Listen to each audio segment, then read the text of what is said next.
بسم اللہ الرحمن الرحیم۔ السلام علیکم ناظرین، اس ویڈیو میں ہم بات کرنے جا رہے ہیں سرکاری ملازمین کی تنخواہوں میں تفریق کے حوالے سے۔ سیکٹری کابینہ نے سیکٹری خزانہ کو ایک لیٹر جاری کیا ہے جس میں کافی ساری ڈیٹیل لکھی ہیں سرکاری ملازمین کی تنخواہوں میں تفریق کے خاتمے کے حوالے سے۔ مکمل جو لیٹر ہے اس کی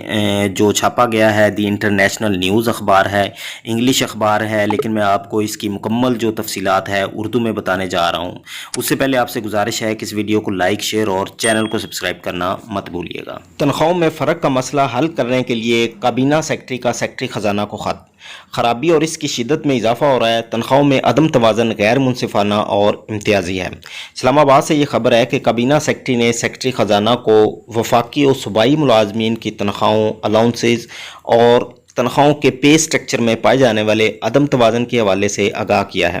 تاہم یہ نہیں بتایا گیا کہ یہ خرابی چند طاقتور اداروں جیسا کہ سپریم کورٹ، ہائی کورٹس، ایوان صدر، وزیر اعظم آفس، نیب، FIA کی وجہ سے پیدا ہوئی ہیں، کیونکہ ان اداروں کے ملازمین کو دیگر کے مقابلے میں زیادہ تنخواہ ملتی ہے۔ ایک ایسے موقع پر جب وزارت خزانہ آئندہ مالی سال کا بجٹ تیار کر رہی ہے اور یہ اطلاعات بھی ہیں کہ سرکاری ملازمین کی تنخواہوں میں اضافہ کیا جائے گا۔ اس رابطے کا مقصد عدم توازن کے مسئلے کو حل کرنا ہے اور کابینہ سیکٹری کے مطابق یہ خرابی بڑھ رہی ہے اور اس مسئلے کی شدت میں اضافہ بھی ہو رہا ہے۔ کابینہ سیکٹری نے اپنے حالیہ خط میں بتایا ہے کہ یہ بات کہنے کی ضرورت نہیں کہ یہ عدم توازن نہ صرف غیر منصفانہ بلکہ امتیازی بھی ہے اور اس سے ملازمین کی حوصلہ شکنی ہوتی ہے، اور اس صورتحال کی وجہ سے ہی کئی مظاہرے بھی ہو چکے ہیں۔ سیکٹری خزانہ کو یہ بھی بتایا گیا ہے کہ اس مسئلے پر مختلف فورمز جیسا کہ کابینہ کمیٹیز، سیکٹریز کمیٹیز کی اجلاس میں وقتاً فوقتاً بحث و مباحثہ ہوتا رہا ہے۔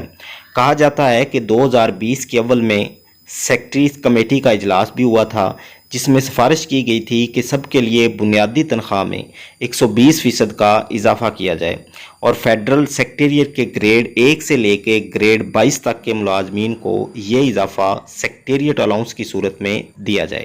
کمیٹی نے وفاقی سیکٹریز اور ایڈیشنل سیکٹریز انچارج کے لیے مناسب ایگزیکٹو الاؤنس دینے کی بھی سفارش کی تھی۔ سیکٹری کابینہ نے سیکٹری خزانہ کو بھیجے گئے خط میں اس معاملے پر ہونے والے حالیہ بحث و مباحثے کا بھی احوال پیش کیا ہے اور کہا ہے کہ پے سٹرکچر کے معاملے پر وفاقی ملازمین کے لیے تنخواہوں میں عدم توازن اور اس معاملے میں پہلے ہی سیکٹریز کمیٹی زیر غور ہیں اور ان کی سفارشات کے حوالے سے فنانس ڈویژن میں بحث اور غور و خوض بھی جاری ہے۔ تاہم ذرائع کا اصرار ہے کہ جو کچھ سیکٹریز کمیٹی نے سفارشات کی صورت میں پیش کیا تھا اس سے عدم توازن مزید بڑھ جائے گا، کیونکہ اضافے کی سفارش بیوروکریسی کے مخصوص طبقے کے لیے کی گئی تھی،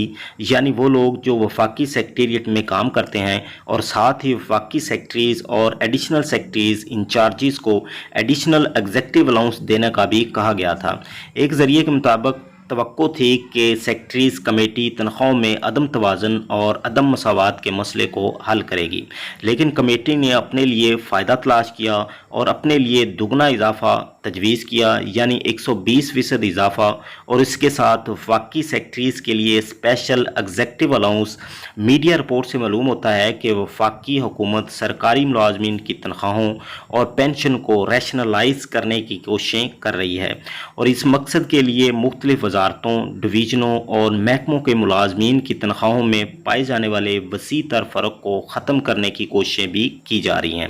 آئندہ مالی سال بجٹ 2021-22 آئندہ ماہ کے وسط میں پیش کیا جائے گا اور توقع ہے کہ سرکاری ملازمین کو 15 سے 20% کا عارضی ریلیف فراہم کیا جائے گا۔ تاہم یہ اضافہ ان ملازمین کو نہیں دیا جائے گا جو پہلے ہی ماضی کی طرح کی گئی خرابیوں اور فرق کی وجہ سے بھاری تنخواہیں وصول کر رہے ہیں۔ رواں سال 3 مارچ کو حکومت نے تنخواہوں کے فرق میں کمی کے لیے 25% الاؤنس کا اعلان کیا تھا، جس کے حصول کے لیے ملازمین نے وفاقی دارالحکومت میں احتجاج بھی کیا تھا۔